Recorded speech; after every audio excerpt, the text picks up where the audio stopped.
introducing what the workshop is and the agenda for today's workshop.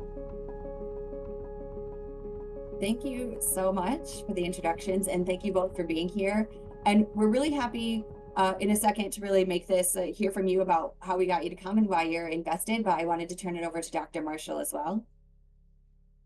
Thanks, Dr. Lake. So we want to begin today by acknowledging that land that Danielle and Tiberious and James and I are presenting from today, which is the land of the Ino, the Tutelo, Saponi, Occaneechi, and Shakrori Native people.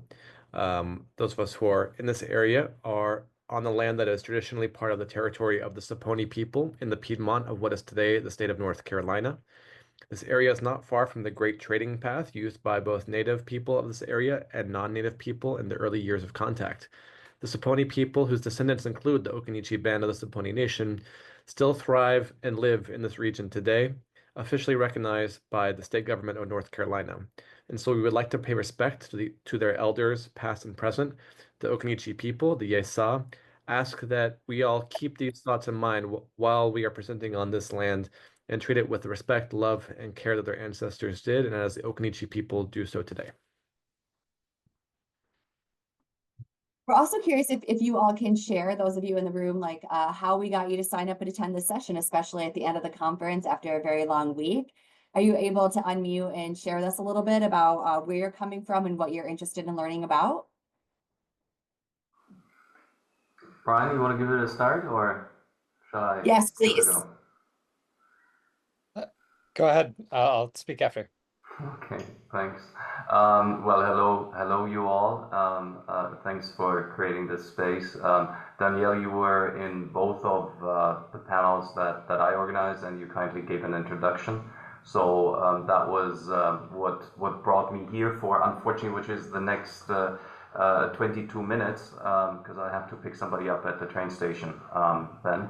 And in general, the panels that we designed are with the aspiration to create spaces for conversing, and I read that you're on the same mission. So I'm very curious to learn in that short time what you've been dreaming up. So thank you very much. Over to you, Brian.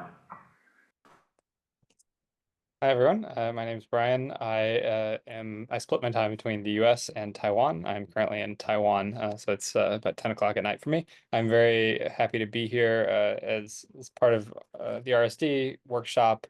As far as this particular workshop, I'll say that I signed up because I had time right now and I wanted to come learn more. So I haven't dove too deeply into what it is that you will be presenting. I hope I can change my ignorance here in a few moments. Thank you. Thank you so much for coming. All right, so our goal is to share strategies for how each of us can cultivate place-based intergenerational relational design in a collaborative way and in a way that might span different social systems or sectors within our communities. And so we'll see if we can explain the project a little bit and address any interests of yours and see how it aligns. We were just going to share the story, the history of the work that we've been doing, talk a little bit about social systems changes, our findings from some of the research we've done on this process so far, and then share from diverse perspectives, not just from the faculty members involved, but also our student community perspectives, and explore the way that these projects could scale over time, and then open it up for conversation. And a lot of this is informed by work on relational change making, and we had this recently published book on relationality that really is informing the way we see this, and is a part of the storytelling work that we've been doing as a part of this initiative, that we need to remember our pasts and our places in order to think together about what we want the future to be moving forward. And so with that, I think we have some videos and links we can share with you, but I think we were going to move past those, Dr. Marshall, to talk a little bit more about the history of this. So I'm going to turn it over to him. We can always come back to some of those videos if anyone's interested later. But for now, for those who are in attendance or maybe who might be watching later, we wanted to share a little bit of background about the Power+Place Collaborative. Power+Place Collaborative is a collective of faculty, students, and staff at Elon University here in North Carolina, and a growing number of community organizations that we work together in collaboration. So our mission is to examine the power-laden processes of place production and to cultivate participatory practices of community co-creation. There's a lot in that statement, but basically that just means that we're interested in exploring the hidden histories of how this place that we live in and work in came to be, with all of its divisions and inequalities, but also its community assets and strengths, and to work to repair some of those divisions and to cultivate a more caring and inclusive community in the present and going forward. So to tell you a little bit about what that community looks like, where we are here in the Piedmont in central North Carolina, this is a racial dot map of the Elon-Burlington area in Alamance County in North Carolina. The blue circle is the circle around Elon Community Campus. You can see the kind of concentration of blue dots there. That represents the fact that Elon University is a predominantly white institution in a prominently white and affluent part of the greater Elon, Burlington, kind of conurbation in West Burlington.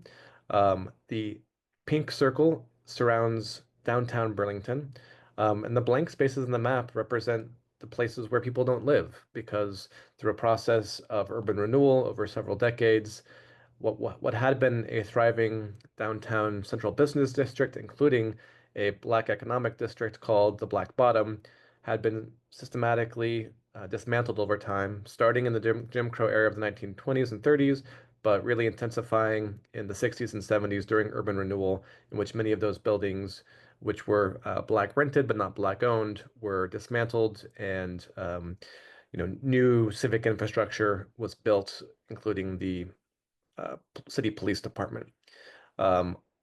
The green circle represents the predominantly Black and Latino areas of East Burlington, and which are divided, as you can see, by a four-lane highway as well as railroad tracks, dividing a predominantly white West Burlington and a predominantly Black and Latino East Burlington. And the center of that is Rawhut Street, where many of those Black businesses had been relocated. And so Rawhut Street became a thriving, um, you know, Black entrepreneurial business-owned area in East Burlington, but also over time became negatively associated with crime through the local media.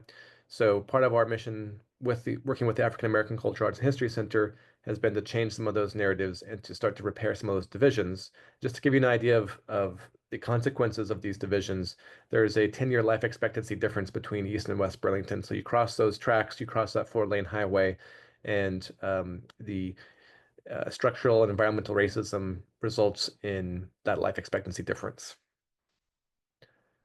But going ahead to talk about the vision and history of how this project came to be, it really is the vision of a woman named Jane Sellers, the late founding director of the African American Cultural Arts and History Center.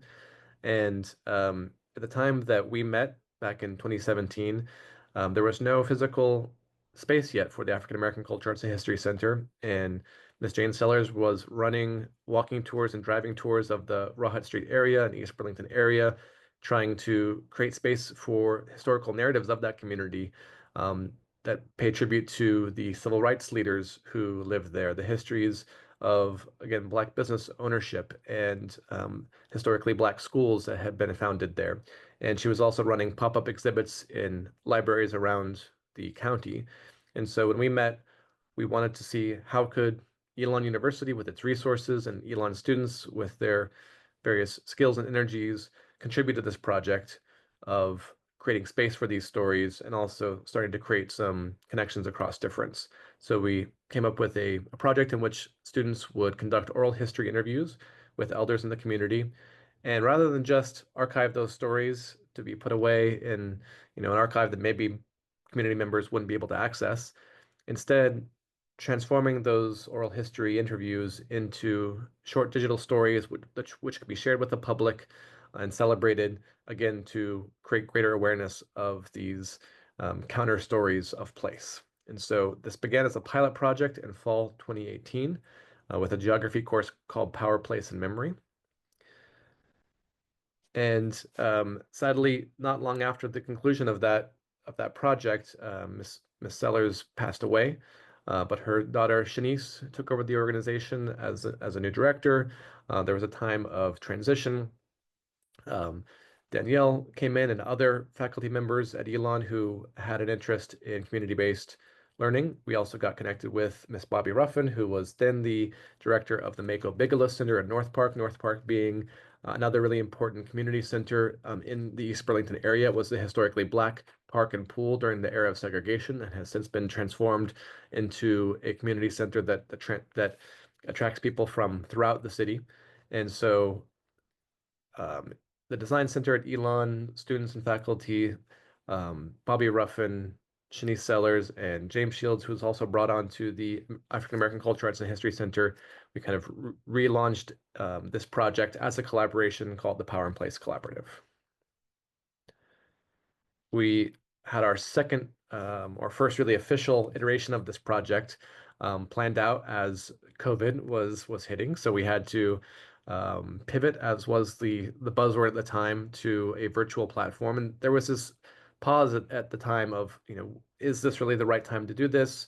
Can we do this safely? Is it responsible and ethical to do this project? And the sense from the community was that it was more important now than ever to create these connections across difference and across geographic divisions, especially as we were all socially and physically isolated, and as well as to capture and preserve these stories of elders in the community. So with some of the enthusiasm that we generated through that first official Power+Place Collaborative Digital Storytelling and Oral History project, the project really grew from there to expand to a number of different courses and other projects. Let's go ahead and move on to that next slide. So starting from that that first initial pilot project in 2018, we've moved on to other courses, service capstone learning projects, an iMedia and grant writing courses, a Power+Place or Power+Place in Memory honors course.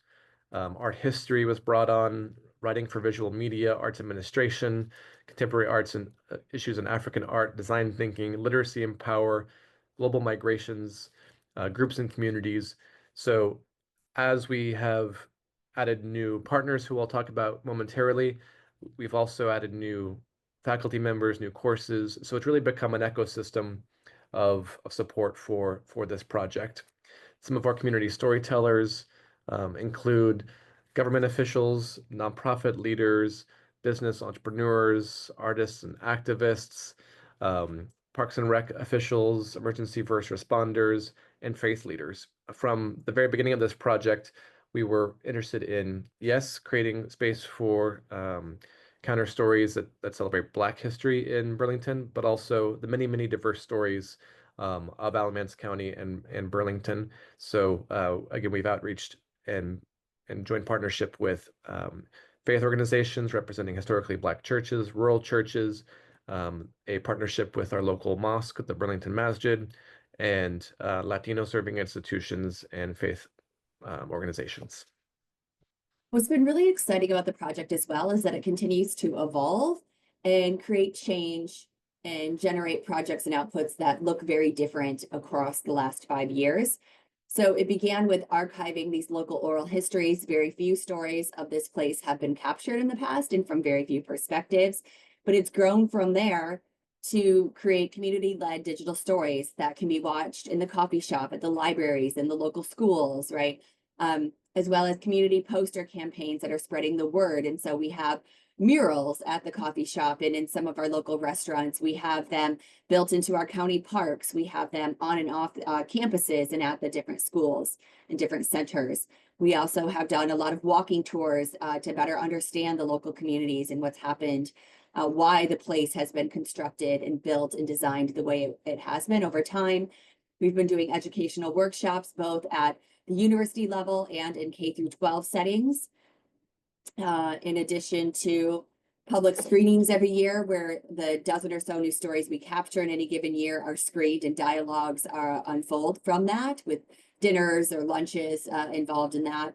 We've been at the county festivals. We've been invited to those different spaces and engaged community members and their children there. as well as youth storytelling activities in summer youth camps over the summer, and book club dialogues and book read sessions and again, with this intentionality of bringing community elders and leaders together with local youth and university students and so on. We also have web and social media campaigns we've launched across the county with YouTube channels, and then again, those story walk campaigns as well.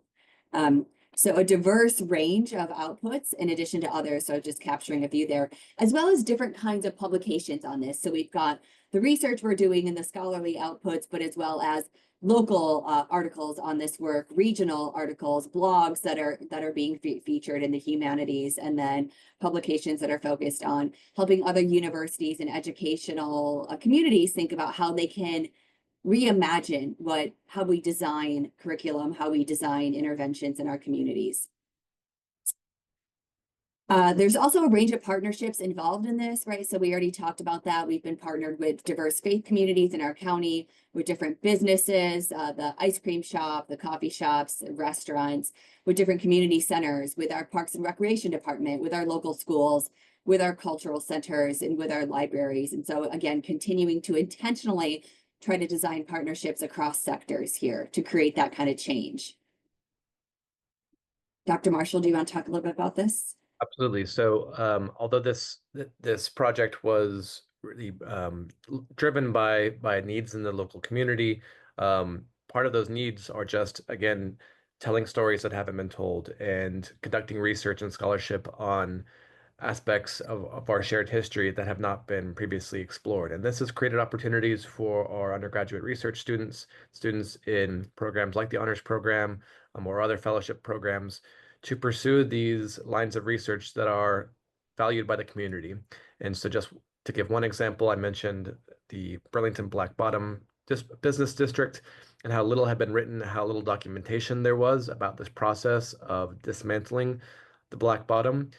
So one of our students, who is part of a Power+Place Collaborative course, was inspired to continue exploring this issue, and did so with an oral history project called Worth Remembering, Worth Street being one of the main thoroughfares of this district, and went about analyzing maps from that period, as well as any documentation she could find, and also oral history interviews with folks who remembered this area to try to piece together a story of Black Bottom. And so we continuously come up with new research questions that are driven by community needs, and we try to find students who might be able to pursue those questions in their own research. Which leads us to talk about our own interest in this, which is how has this collaboration between students, faculty, staff, our diverse community partners, how is this impacting not only students, but community partners themselves, us as faculty? How are we changing through the process of engaging in this ongoing collaboration? So we are trying to track the impacts of this work over time in a longitudinal study. And part of this includes a material review. So analyzing the materials that the project has produced, as well as student reflections, looking at what are the similarities and differences in student experiences across different courses and different iterations of this project. We are making note of our own participant observation in this project.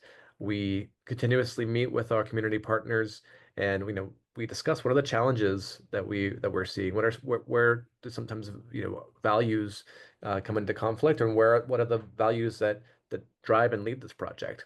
And then we've also sought to, again, do longitudinal surveys and interviews. So capturing the pre and post kind of experiences for students in surveys, as well as interviewing students sometimes a year or multiple years out from their initial exposure to this project and initial involvement as students in a Power+Place Collaborative affiliated course. And we've had pretty good response rate with our interviews. We went through a round of interviews with students who took courses in 2020, 2021, and 2022, having a pretty decent response rate from those students for interviews.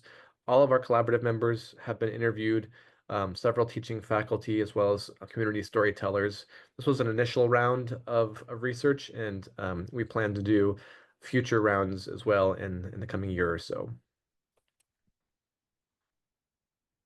What's really great about what we learned from this initial round, and again, this is a set of researchers outside of us that are also helping us to conduct the interviews and analyze the data, is that across all participants, it was clear that this approach was one that was relational, that it was designed in partnership with community members, and that it emerges with their feedback every step of the way. We also found that it definitely was true that our perceptions of how to move this work forward, or the theories that we were carrying with us, were informing our practice, and that the lived reality of this was informing the way we thought, the theory that we were bringing to it. So that reciprocity there, that the work's emergent and evolves. Like what we might focus on in the next years, what projects might come about, vary depending on what's happening there. And that we do see changes happening at different kinds of scales and in different ways. And we'll talk about that in a second. So we saw as well, for both community partners, for storytellers, and for faculty and students, that this shifted the way many of us were working, right? The way we were designing our courses, the way we were engaging with youth, that it changed the way we felt and thought. And it was, and again, our values, the mindsets that we were bringing to the work. And so that transformational power of that relational designing together work of storytelling seemed to be strong in what we were finding in the research. And all of this is also informed by this idea of equity-centered collective impact. So we can share a link in the chat box if you're interested. But the idea here is that as designers, as people trying to influence systems, we need to not just value creating structural change, which matters, but it also matters that we try to create changes in our places through relationships and through the way people think. Often it's easy to not value or seek that kind of change because it's harder to track, it's harder to visualize, it's harder to know if it's even happening, and it tends to take more resources. To change who's in power and who's making decisions and to cultivate relationships takes time, it takes energy. And then to change the way people think and feel and the way they live also takes a lot of time and energy. And again, it's harder to visualize. Whereas if you can say, we got a grant for this, we changed this policy, right? Like it's tangible, it's right there and it matters. But the research from this field is going to say that getting to that other level is even more powerful than that first level. So we have examples of how we've done this, right? We've seen a change in policy. So for instance, one of our courses at the beginning helped the African American Culture, Arts, and History Center create their board policies. This has also informed the way our own university is creating community agreements, right? This has been a model for others. We've been sought after. We've created approvals to create story walks in different venues and places in our community. We've changed the way people practice, the way curriculum is being designed, the way, what's being taught in the local schools. And we've also shifted resources. We've been able to leverage a lot of university resources and shift them in this direction, as well as receive state and federal funding. So pulling resources into the way we're designing history. It's definitely built relationships over time and shifted who's in power as we try to make decisions together. And we can talk more about that if you're interested. And then again, the research definitely shows, and I was shocked. I wasn't surprised to see that it shifted. I was hopeful and glad it shifted the way students think, but it absolutely changed the way faculty involved in the initiative were thinking about the community and about their role. And it shifted the way even community partners were thinking about. I loved the evidence showing that they were learning more, even though they knew so much already about the community and the people in it. And with that, perfect, I want to turn it over to Mr. Shields to share a little bit about his experience as a part of the collaborative. All right, thank you, Dr. Lake. When I started this job about 2 years ago, I realized that a lot of the history of the African American community was not documented very well. I searched through a lot of books about the history of Alamance County and Burlington and just did not see a lot. And so as I dug deeper into the history, I also came to realize that apparently there was some, I guess, for lack of a better word, historical trauma that I think a lot of the community was just sitting on. And so in steps the Power+Place Collaborative. And this idea of the community being seen. And we have done a pretty good job, I think, of celebrating the stories of the African American community, now the Muslim community, the Latino community.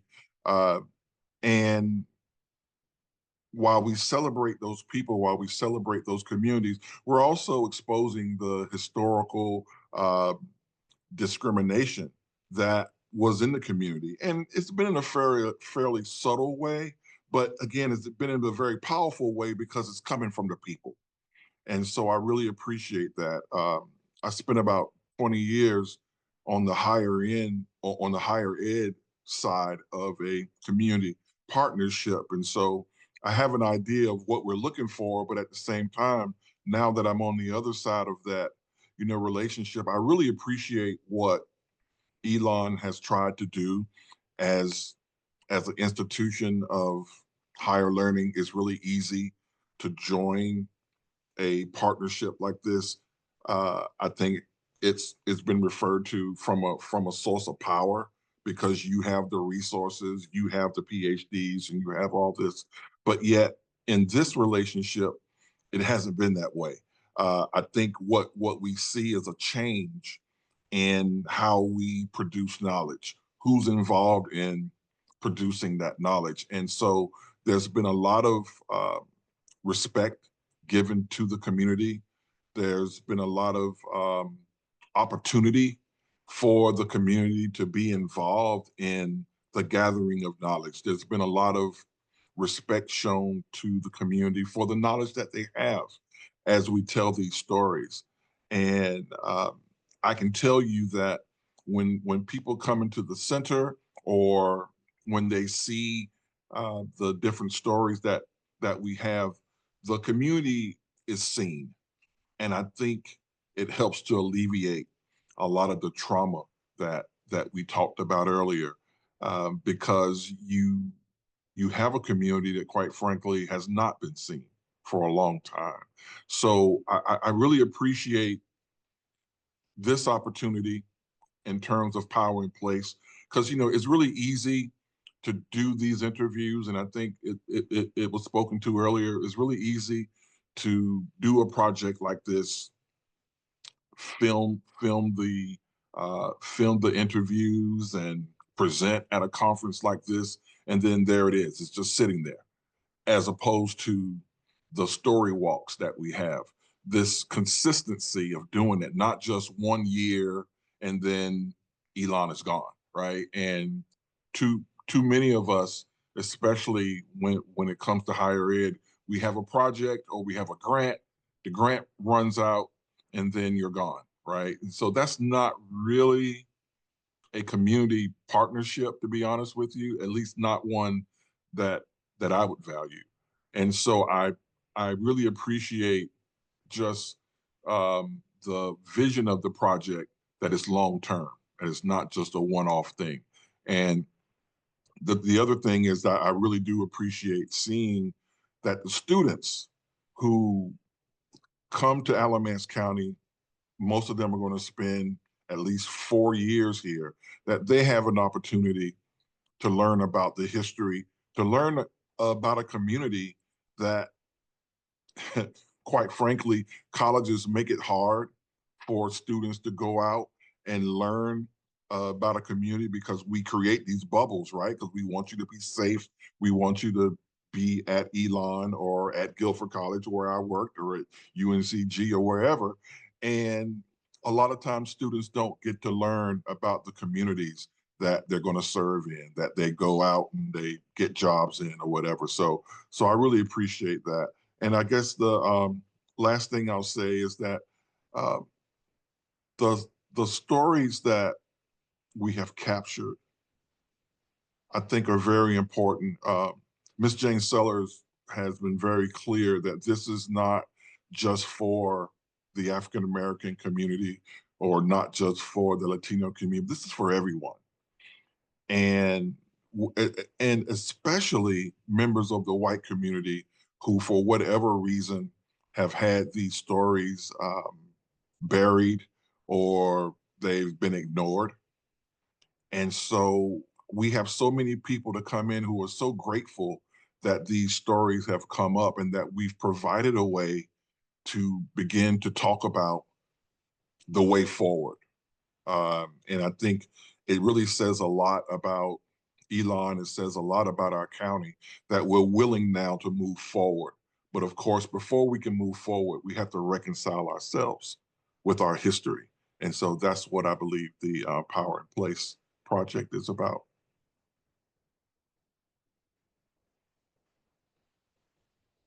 Tyberious, are you ready? Can you weigh in?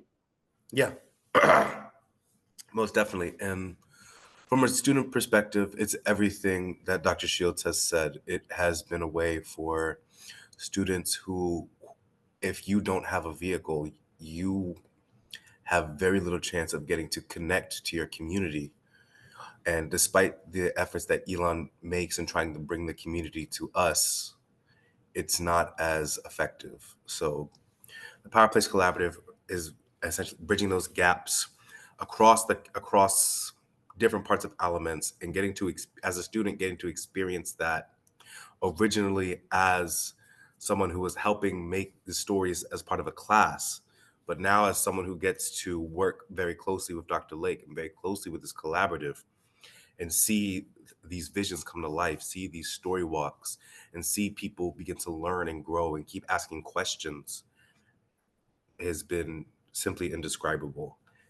And the best thing is just getting to appreciate the stories that you've been given.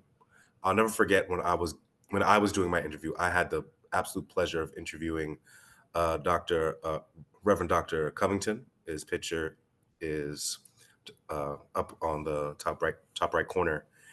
And his first words were, when I pass away, I want to have passed giving everything I can to the community around me and being empty in my tomb. And seeing someone so devoted to service as someone who wants to be of service to other people, it just catapulted my experiences and wanting to learn more about my community and wanting to give to the communities that I'm in. Thank you.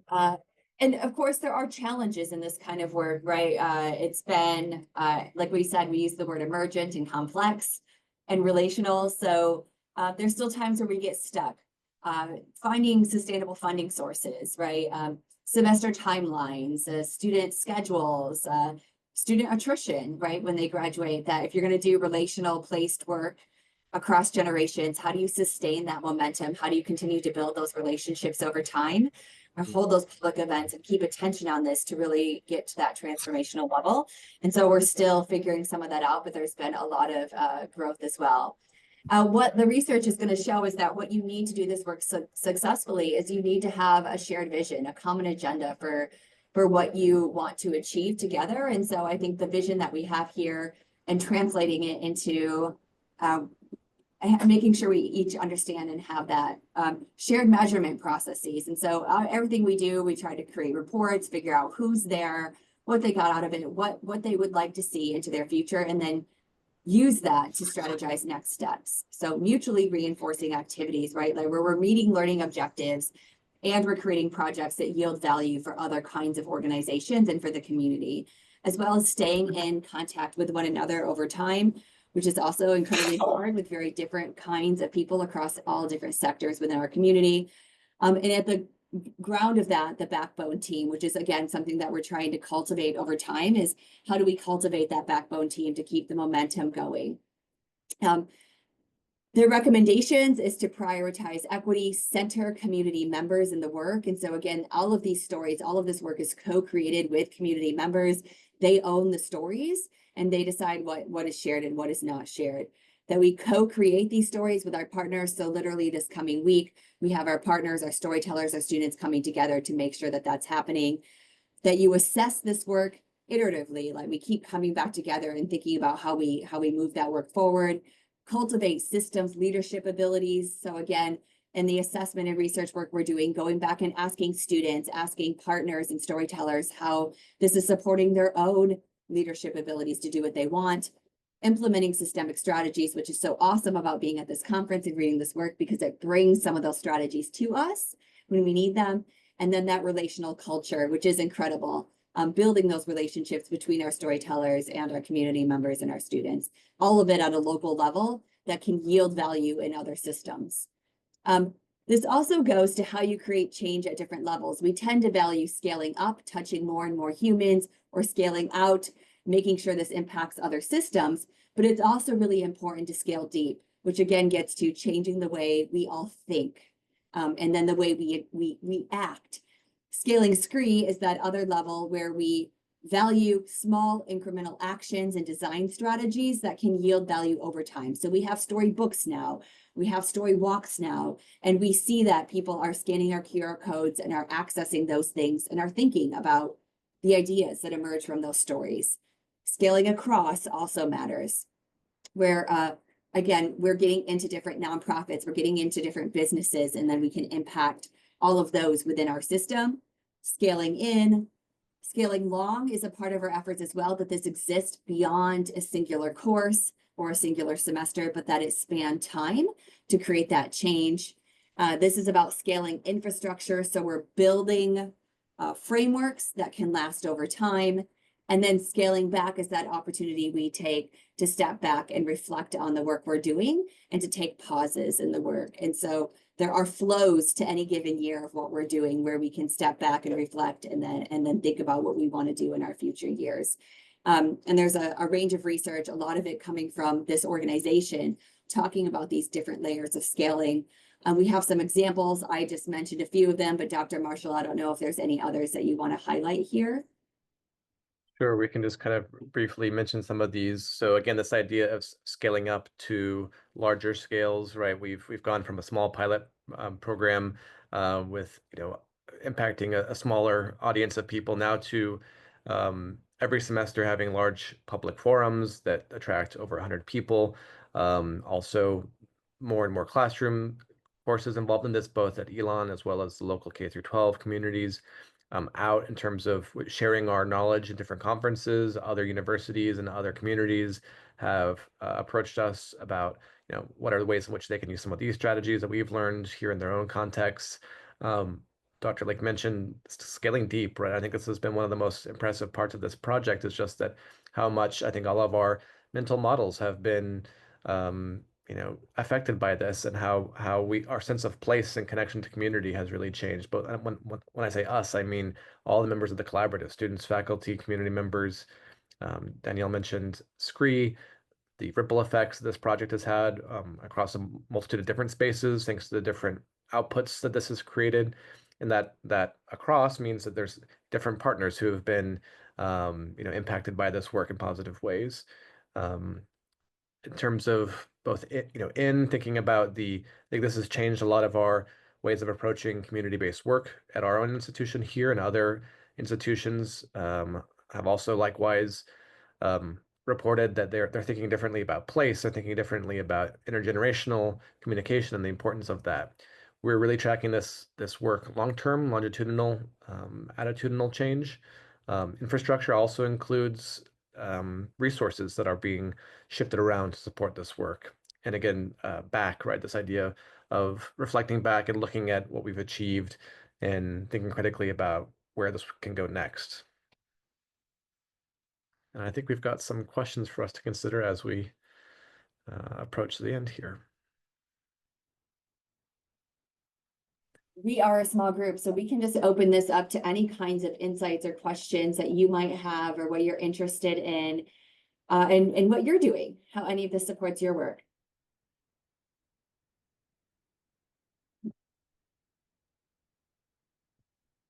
I think might be the only actual participant left. So thank you all for sharing this work, and I'm hope other people will be able to catch it in the recording. We talk so much in this work about the need to be kind of long-term participants in these design initiatives, and having Elon being rooted in the community and doing this over time, I think is a really fantastic example of this really core principle, and then the way you're networking out as well. I think, of course, when we talk about systems design, we know that many of the things we want to measure, would like to measure, the long-term impacts are really, really far away in time. So longitudinal is really helpful. And of course, getting to mental models, getting to the individual perspectives is really, really fundamental. I'm curious though, what kinds of signals of change you're seeing, even if those changes haven't been fully realized, those impacts haven't been fully realized yet. What kinds of signals of change in the broader community, and how the community either responds to the role of the university, how the community responds to itself. You mentioned these community partnership agreements between the university and other actors. I'm just curious to know what is emerging, even if it's not fully formed. Yeah, great question. A lot of ideas come to my mind, and I hope each of you might have some other ideas of signals. One interesting thing is that some of our storytellers and partners, their position in the systems have shifted. So for one, like a partner that was a director of one of our historic community centers is now a director for all of youth programming within all of the county's parks and recreation. So power and positionality and access is shifting for some of our storytellers over time. Another one is now an elected official. That individual also reached out to think about how might we consult and help them to track the changes that are unfolding because she's in the room, helping to make decisions. That she's noticing some changes, and how does she use those networks? And so this opportunity to consult and stay in relationship as powers shift over time. Some of our students have chosen to, as alumni, stay in the community, postponing graduate school, postponing other opportunities that were available to them because they wanted to stay committed to and invested in the work. And that's been astounding. And there's been maybe 3 or 4. And this is only our 5th year of building this work. So I think that's really exciting. Sandy, other ideas, and Tyberious and James, other ideas that come to mind?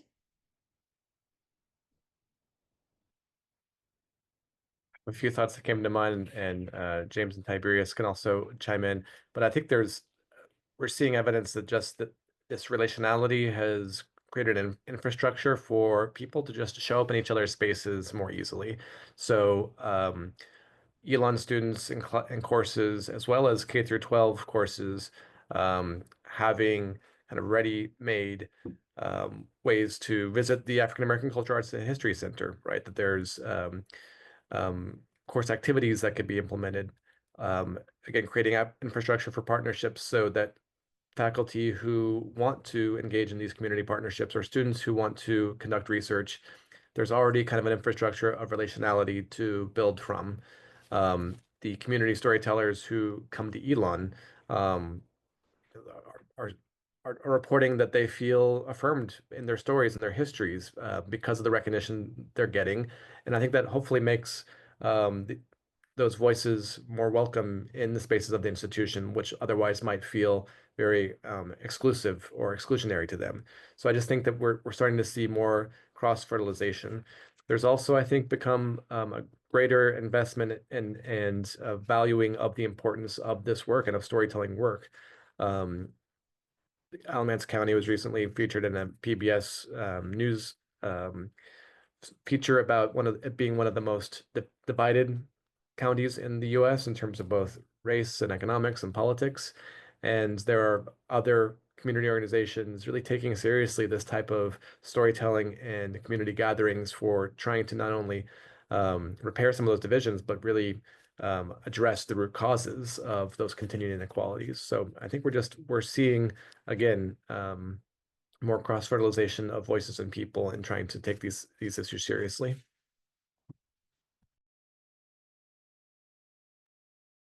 I think to piggyback on Dr. Marshall,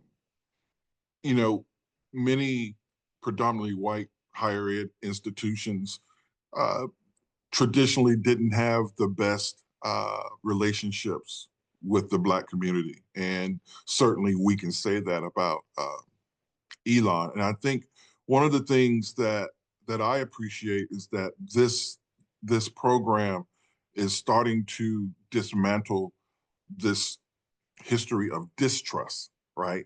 And so now we're building trust within the community. People speak of Elon with fondness. I really appreciate what they've done to create this opportunity for us to tell our stories. Or, it's always something that's positive, as opposed to, oh yeah, those folks from the college or whatever. And so I think if nothing else, we have set the foundation, for trust, and other projects I think can come out of that. I also feel like we've really just scratched the surface of the impact that we can have on the community. We have so many more stories, because of the fact that the African American history uh, was not documented like the rest of the history. A lot of the history, a lot of those stories are oral. And so it kind of makes sense that this is the way we capture these stories. Obviously, at some point, I think somebody, whether it's Dr. Lake or Dr. Marshall or whoever, somebody needs to sit down and actually write a book, right? About the process and um, about the stories themselves. Yes, you can go to our site and you can do a QR code and you can see these stories, which again, access to the resources that Elon has, right? These are things that wasn't always possible. And so we really appreciate that. But I really just think that we've just barely scratched the surface, especially when we talk about the Hispanic community that's been here for quite some time, and that we're just now scratching the surface on that community. So I really look forward to the stories that we get out of that community as well.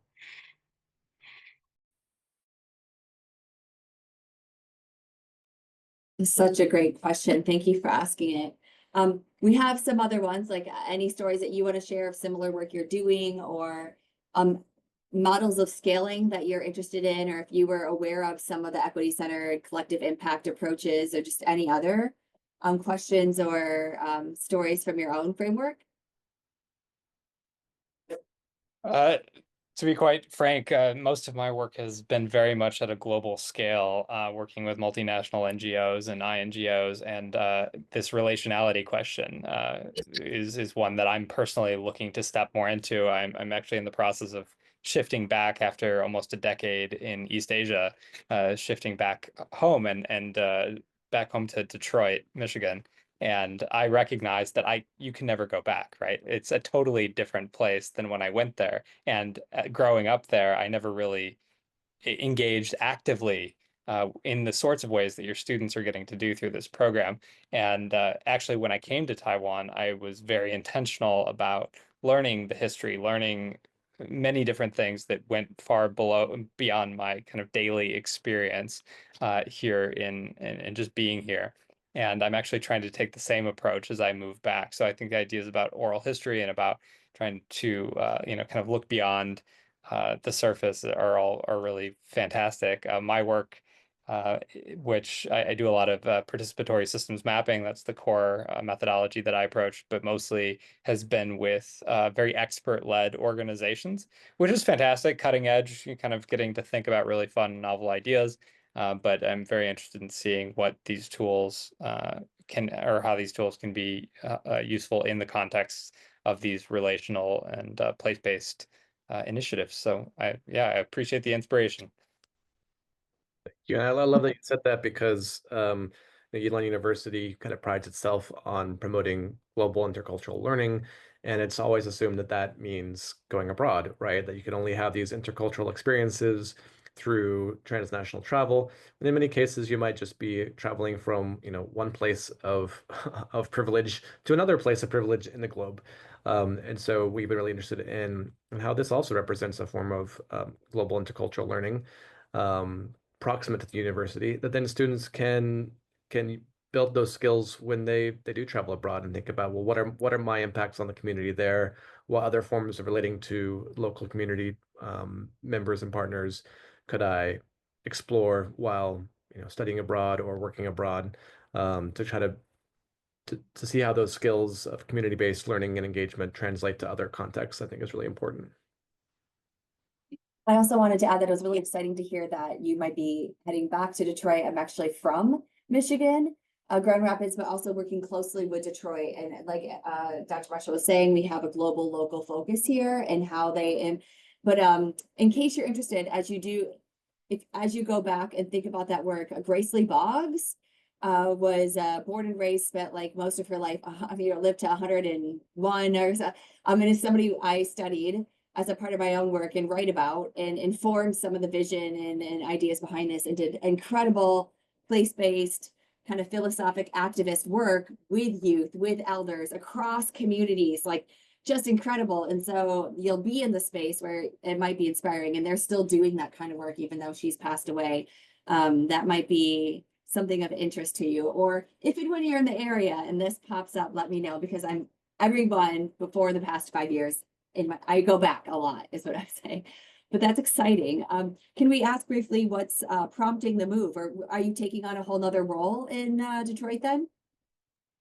At the moment, I am freelancing, so I have been doing the participatory systems mapping work just all over the world. I work on projects for 3 to 6 months, working with different groups, and I intend to continue doing that. But I hope to do also some more of this relational based work as well. So I have started my listening process, reaching out to various people in and around where I plan to be, and understanding what's happening, where the undercurrents are, where the transformational thinking is. And Detroit is very much a place where the city peaked at a population of 2 million many, many, many decades ago. We'll never go back there. So there's this process that needs to happen of sort of imagining futures, and there's very different ideas about what the ideal future should look like. And so I think some of what I've learned here today, about building that trust, building that, scratching the surface, and getting people back together. Yes, it's a first step. It's a necessary first step. Good place to start is at the beginning, so that we can then begin to think about where we might want to go, and being able to wrestle with these multiple different futures that different groups and different people, individuals, worldviews are all thinking about. So yeah, it's a lot.